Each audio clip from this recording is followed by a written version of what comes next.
What is it? The Nissan Leaf is the electric car with the name that's always spelled out in block capital letters on all the advertising billboards, and here's why. Because the name of the world's best-selling EV is actually an acronym.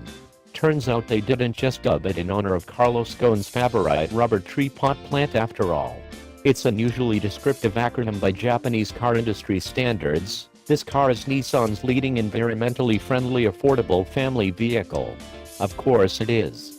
And while it takes a bit of a funch to turn that into the acronym in question, LEAFAFV doesn't have quite the same ring. The contrivance neatly conveys the car's central truth, that any Leaf must be more practical, convenient, good value and easy to operate than any other electric rival.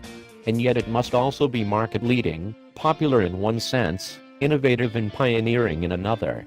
Thus far, it's been fairly straightforward for Nissan to define the Leaf as the leading EV because, well, they've sold 250,000 of them.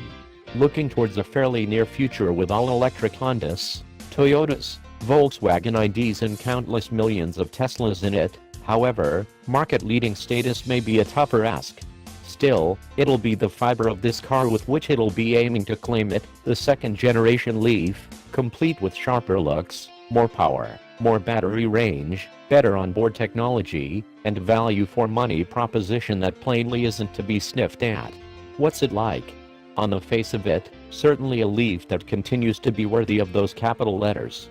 Having increased this car's battery range by 50%, motor power by 40% and torque by 25%, Nissan has actually reduced prices on the Leaf by up to £1,500, depending on trim level.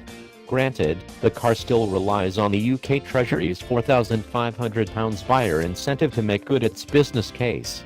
But taking that deal into account, the bottom-rung Leaf now comfortably beats an entry-level combustion engine Audi A3 Sportback on power, performance and list price, regardless of whether you prefer the Audi in petrol or diesel form.